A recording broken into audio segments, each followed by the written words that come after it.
Hello students, welcome all of you. Transport in plants या पौधों में परिवहन के फर्स्ट चैप्टर पादप जल संबंध या प्लांट वाटर रिलेशन में पिछले लेक्चर में हमने फैसिलिटेड डिफ्यूज़न या सुसाध्य विसरण के बारे में स्टडी किया था।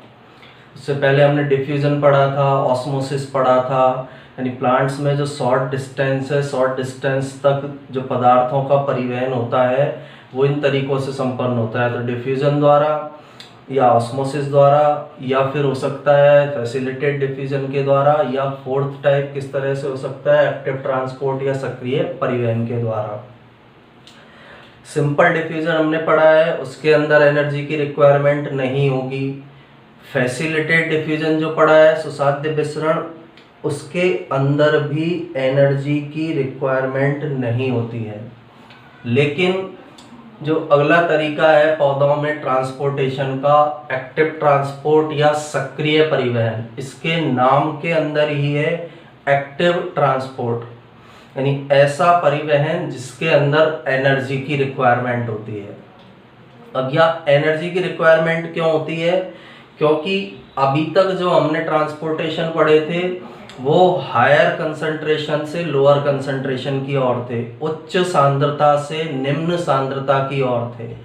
लेकिन जब किन्हीं अणुओं को निम्न सांद्रता से उच्च सांद्रता की ओर भेजना हो, लोअर कंसंट्रेशन से हायर कंसंट्रेशन की ओर भेजना हो, तो उसमें एनर्जी को खर्च करना पड़ता है। और इस प्रकार का ट्रांसपोर्टेशन जो एनर्जी की सहायता से होता है, जिसमें मॉलिक्यूल्स को निम्न सांद्रता से उच्च सांद्रता की ओर भेजा जाता है, उसे ही सक्रिय परिवहन या एक्टिव ट्रांसपोर्ट के नाम से जाना जाता है।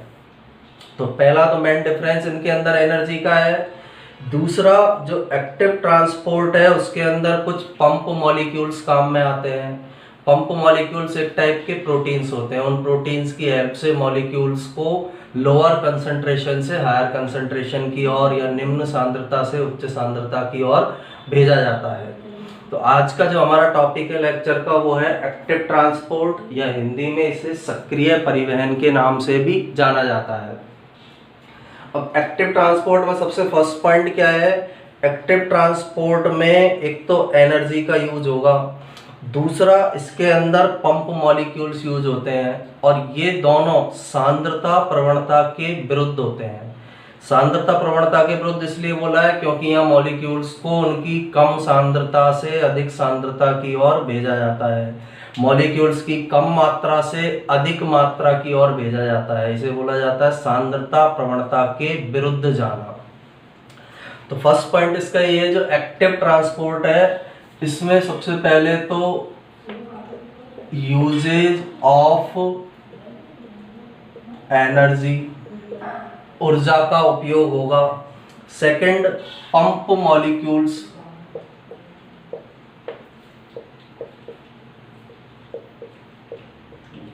पंप मॉलिक्यूल्स का उपयोग किया जाता है, जो भी मॉलिक्यूल्स है उनके ट्रांसफर करने के लिए, ट्रांसपोर्टेशन के लिए। Second, against a concentration gradient, यानी किसके विरुद्ध किया जाएगा? सांद्रता प्रवणता के विरुद्ध। सांद्रता प्रवणता के विपरीत। सांद्रता प्रवणता के विपरीत का मतलब क्या है?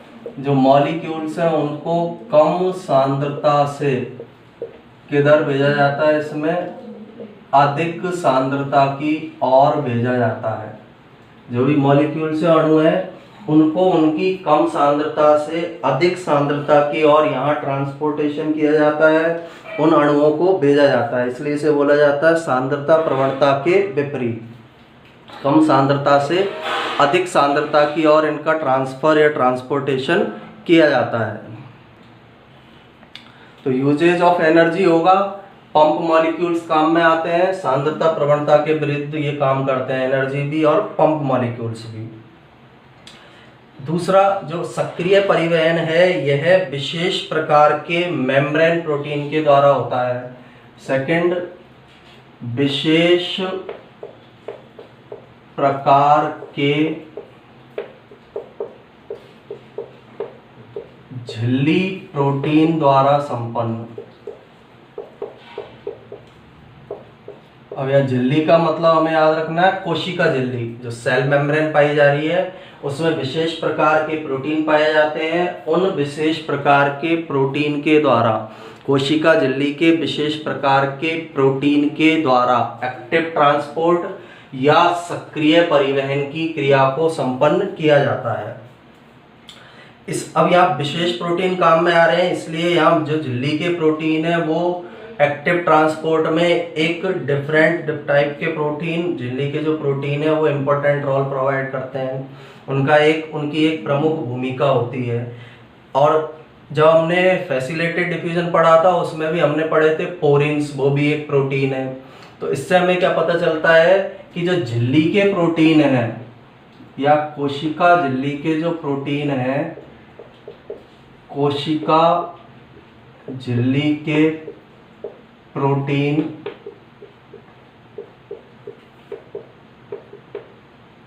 सक्रिय व निष्क्रिय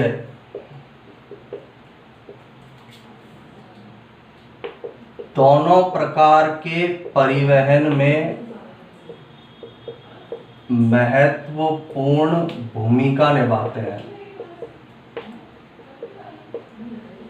क्योंकि निष्क्रिय का हमने पढ़ा था फैसिलिटेड डिफ्यूजन या सुसाध्य विसरण। तो सुसाध्य विसरण के अंदर क्या था, पोरिन्स पाए जा रहे थे, वो भी झिल्ली के प्रोटीन थे, वो रोल प्ले कर रहे हैं। यहाँ पर पंप मॉलिक्यूल्स पाए जा रहे हैं, ये भी झिल्ली के प्रोटीन है।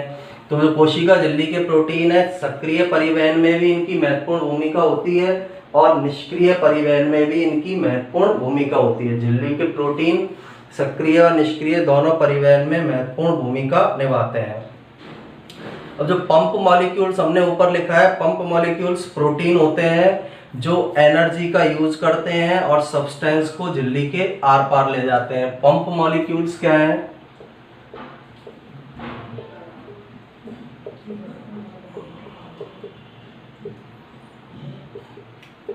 विशेष प्रोटीन है,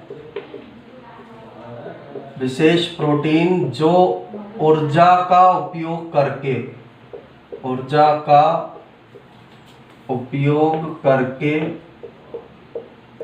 पदार्थों को कोशिका झिल्ली के आर पार ले जाते हैं। पंप मॉलिक्यूल्स की डेफिनेशन हम बोले, एक ऐसे विशेष प्रकार के प्रोटीन है जो ऊर्जा का उपयोग करते हैं और ऊर्जा का उपयोग करके पदार्थों को कोशिका झिल्ली के आर पार इनके द्वारा ले जाया जाता है। तो इस प्रकार के जो विशेष प्रोटीन है उन्हें पंप मॉलिक्यूल्स के नाम से उन्हें जाना जाता है। अब ये जो पंप्स हैं या पंप मॉलिक्यूल हैं, ये सब्सटेंस को लोअर कंसंट्रेशन से हायर कंसंट्रेशन की ओर भी ले जा सकते हैं। यानी ये मेन इसलिए है कि जो पदार्थ है उसकी कम सांद्रता से पदार्थ को अधिक सांद्रता की ओर ले जा सकें। तो ये जो पंप मॉलिक्यूल्स हैं, ये पंप मॉलिक्यूल्स सब्सटेंस या पदार्थ को कम सांद्रता से कहाँ की ओर ले जाते हैं? अधिक सांद्रता तक ले जाते हैं।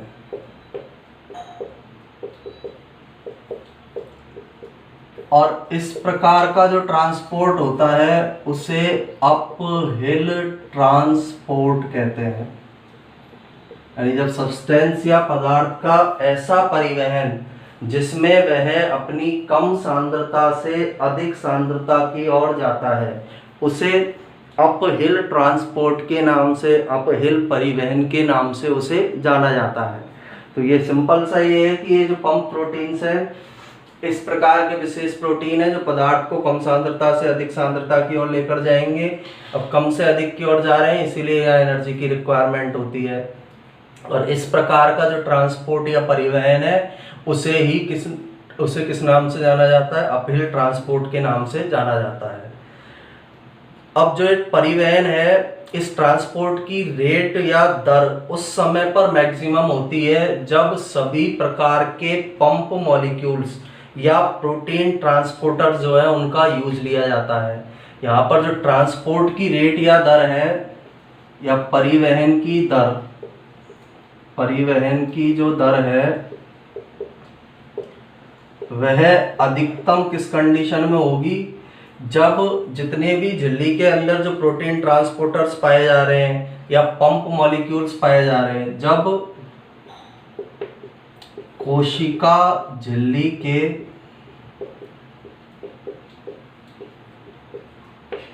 सभी पंप मॉलिक्यूल ट्रांसपोर्ट में उपयोग में आते हैं।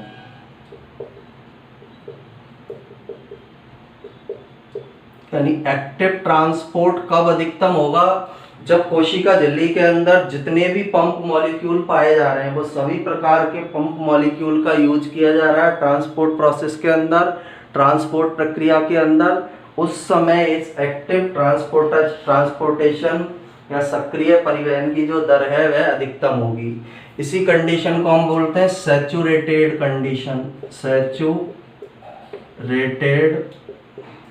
कंडीशन।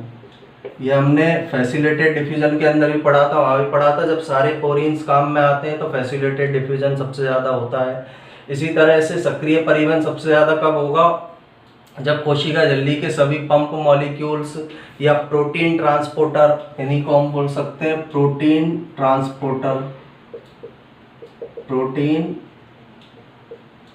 ट्रांसपोर्टर, सारे के सारे प्रोटीन ट्रांसपोर्टर्स का यूज किया जा रहा है। कोशिका झिल्ली के सभी pump molecule protein transporters active transport में काम में आ रहे हैं, तो उस समय पर इसकी दर अधिकतम होगी, सबसे ज़्यादा तेज गति से एक्टिव ट्रांसपोर्ट की क्रिया होगी।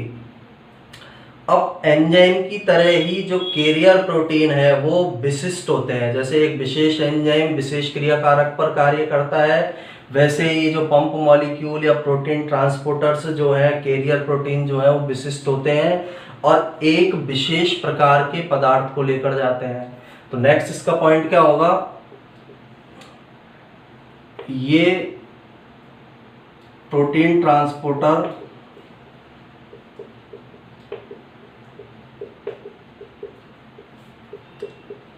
एंजाइम के समान विशिष्ट होते हैं, एंजाइम के समान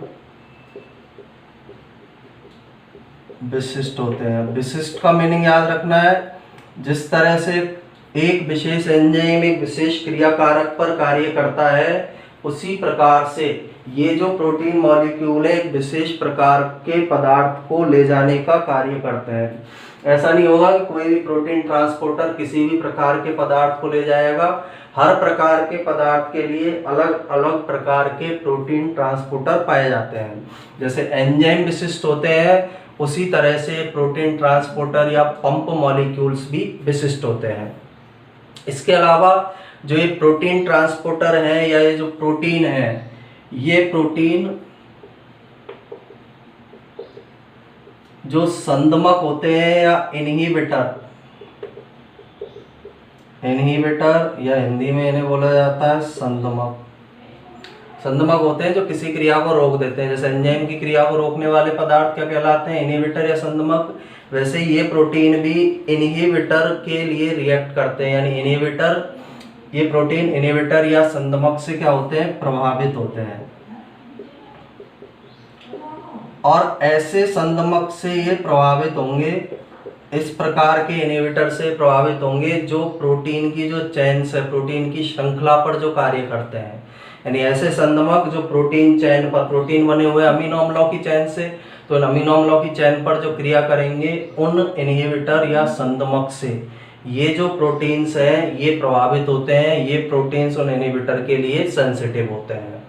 तो ये एक्टिव ट्रांसपोर्ट के बारे में है कि सक्रिय परिवहन होता क्या है, किस प्रकार से पौधों के अंदर यह संपन्न होता है। एक्टिव ट्रांसपोर्ट या सक्रिय परिवहन के नाम से इसे जाना जाता है। एक बार इसको फिर से रिवाइज करते हैं। सबसे पहला तो एनर्जी का उपयोग होगा, पंप मॉलिक्यूल्स काम में आएंगे। सांद्रता प्रवणता के विपरीत होता है, जो भी मॉलिक्यूल है अपनी कम सांद्रता से अधिक सांद्रता की ओर जाते हैं। सेकंड, विशेष प्रकार के झिल्ली प्रोटीन के द्वारा संपन्न होगा। अब कोशिका झिल्ली के प्रोटीन फैसिलिटेटेड डिफ्यूजन में भी काम में आ रहे थे, एक्टिव ट्रांसपोर्ट में भी काम में आ रहे हैं। तो इससे हमें क्या पता चलता है कि कोशिका झिल्ली के प्रोटीन सक्रिय और निष्क्रिय दोनों प्रकार के परिवहन में महत्वपूर्ण भूमिका निभाते हैं। यानी सक्रिय परिवहन में भी इनका योगदान होता है और निष्क्रिय परिवहन के अंदर भी इनका योगदान होता है। पंप मॉलिक्यूल्स होते क्या है एक्चुअल में? विशेष प्रकार के प्रोटीन है जो ऊर्जा का उपयोग करेंगे और पदार्थों को कोशिका झिल्ली के आर पार ले जाते हैं। ये पदार्थों को कम सांद्रता से अधिक सांद्रता की ओर ले जाते हैं। ये इंपॉर्टेंट पॉइंट है, इसका ये ध्यान रखना है। पदार्थ इसमें कम सांद्रता से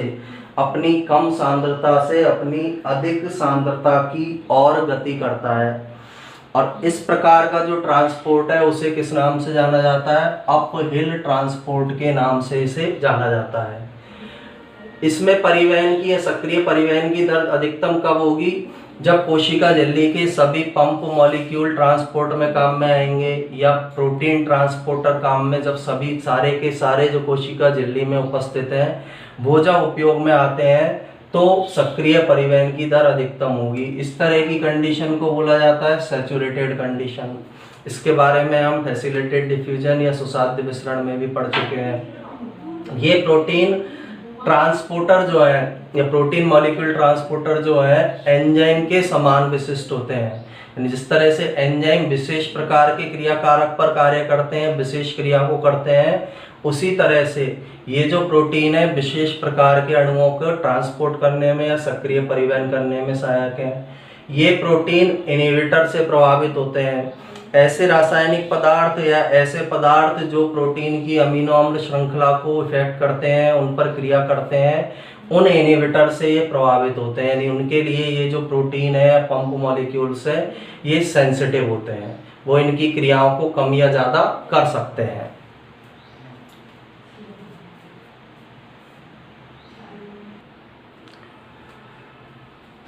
तीसरा तरीका है जो पौधों के अंदर कम दूरी के ट्रांसपोर्टेशन के अंदर जिसका उपयोग किया जाता है। फर्स्ट पढ़ा था डिफ्यूजन, सेकंड फैसिलिटेटेड डिफ्यूजन और थर्ड होता है एक्टिव ट्रांसपोर्ट या सक्रिय परिवहन। अब इसके बाद हमें इन तीनों के अंदर कंपैरिजन करना है कि डिफ्यूजन के अंदर, सेकंड फैसिलिटेटेड डिफ्यूजन के अंदर और थर्ड है एक्टिव ट्रांसपोर्ट के अंदर, यानी तीनों के अंदर क्या डिफरेंसेस पाए जाते हैं, तीनों में क्या कौन सी विशेषताएं तीनों के अंदर उपस्थित होती है, तीनों प्रकार के ट्रांसपोर्टेशन के अंदर कौन कौन सी विशेषताएं पाई जाती हैं। तो इसमें सबसे पहले जो कैरेक्टर्स है उनको हम लिखेंगे। जैसे सबसे फर्स्ट है प्रॉपर्टी,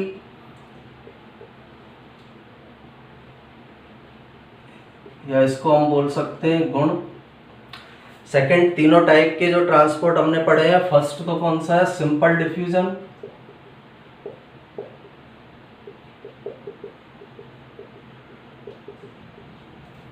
दूसरा था फैसिलिटेटेड डिफ्यूजन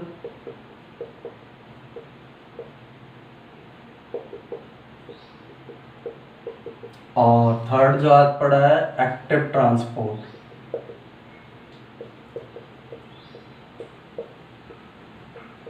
हिंदी में इन्हें हम इसको बोला जाता है विसरण, इसे बोलेंगे सुसाध्य विसरण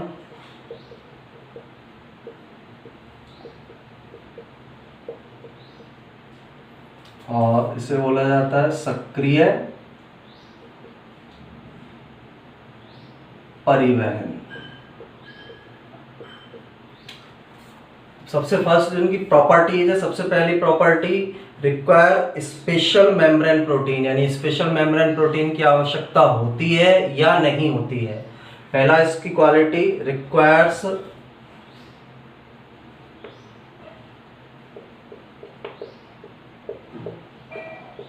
स्पेशल मेम्ब्रेन प्रोटीन, यानी विशेष प्रकार के प्रोटीन, मेम्ब्रेन प्रोटीन की आवश्यकता है अथवा नहीं है। कैरियर प्रोटीन भी हम इनको बोल सकते हैं। ये जो है इन्हें हम क्या बोल सकते हैं? कैरियर प्रोटीन या वाहक प्रोटीन इन्हें हिंदी में बोला जाता है। सेकंड जो प्रॉपर्टी है, हाईली सेलेक्टिवली होते हैं या नहीं होते हैं, हाईली सेलेक्टिव यानी चयन करने की क्षमता है अथवा नहीं है, चयनित होते हैं पदार्थ या नहीं होते हैं। तीसरा ट्रांसपोर्ट सैचुरेटेड,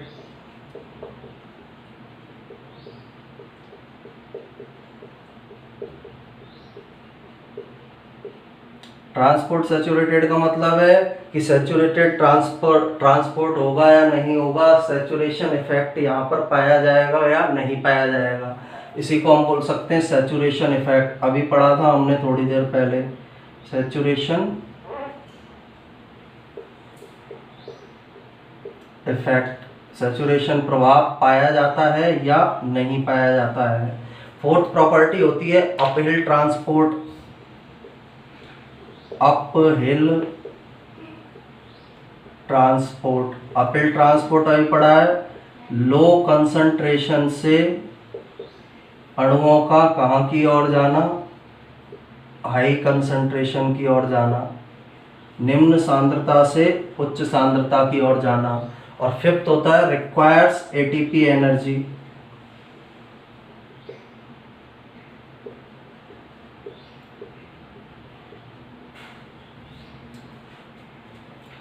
तो सबसे फर्स्ट सिंपल डिफ्यूजन के अंदर हम पढ़ चुके हैं कि किसी भी प्रकार के स्पेशल मेम्ब्रेन प्रोटीन की डिफ्यूजन में आवश्यकता नहीं होती है।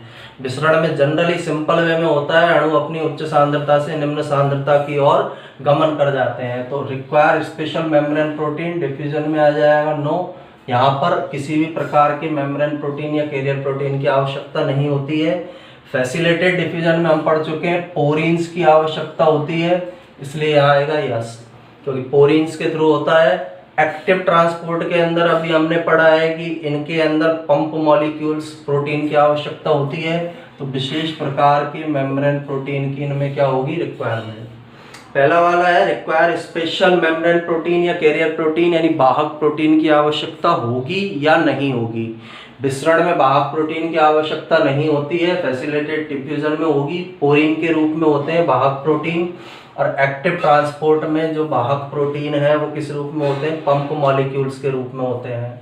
सेकंड है हाईली सेलेक्टिव यानी चयन करने का गुण होता है या नहीं होता है। कोई पदार्थ अंदर आना है या उसको अंदर नहीं आने देना है, वो गुण पाया जा रहा है या नहीं पाया जा रहा है। तो विसरण में इस प्रकार का गुण नहीं मिलेगा, चयनात्मक प्रकार का नहीं होता है विसरण। फैसिलिटेड जो डिफ्यूजन है उसके अंदर चयन करने का गुण मिलता है। जो पोरीन्स है हर पदार्थ के लिए अलग अलग प्रकार के होते हैं, तो वो सेलेक्टिव होगा। एक्टिव ट्रांसपोर्ट भी किस प्रकार का होता है, सेलेक्टिव। अभी पढ़ा है हमने कि जिस प्रकार एक विशिष्ट एंजाइम विशिष्ट क्रिया को संपन्न करता है, विशिष्ट क्रियाकारक पर कार्य करता है, उसी तरह से जो एक्टिव ट्रांसपोर्ट के जो प्रोटीन कैरियर है वो विशेष प्रकार के पदार्थ के लिए पाए जाते हैं। तो सेलेक्टिव हाईली सेलेक्टिव या चयनात्मकता के आधार पर सिंपल डिफ्यूजन में कोई सिलेक्शन नहीं होता है, सुसाध्य विसरण में सेलेक्टिव होता है। एक्टिव ट्रांसपोर्ट भी कैसा होता है, सेलेक्टिव टाइप से होता है। तीसरा है ट्रांसपोर्ट सैचुरेटेड या सैचुरेशन इफेक्ट। इसके बारे में हमने दोनों में पढ़ा है कि ये जो है विसरण में डिफ्यूजन में नहीं पाया जाएगा, फैसिलिटेड डिफ्यूजन में सैचुरेशन इफेक्ट मिलता है और एक्टिव ट्रांसपोर्ट में भी सैचुरेशन इफेक्ट पाया जाता है। सैचुरेशन इफेक्ट का मतलब होता है जब सभी जो झिल्ली के चाहे पोरीन्स हो या जो हमने एक्टिव ट्रांसपोर्ट में पढ़े पंप मॉलिक्यूल सभी एक साथ काम करेंगे, तो जब जो पंप मॉलिक्यूल्स एक साथ झिल्ली के सभी पंप मॉलिक्यूल्स एक साथ काम करेंगे तो एक्टिव ट्रांसपोर्ट अधिकतम होगा। इसी तरह से फैसिलिटेड डिफ्यूजन में जब पोरीन्स एक साथ काम करेंगे झिल्ली के सभी पोरीन, तो कौन सा इफेक्ट होता है, सैचुरेशन इफेक्ट होगा। या ट्रांसपोर्ट जो है वो सैचुरेटेड होता है, तो दोनों के अंदर पाया जाता है, लेकिन सिंपल डिफ्यूजन में ये नहीं मिलेगा।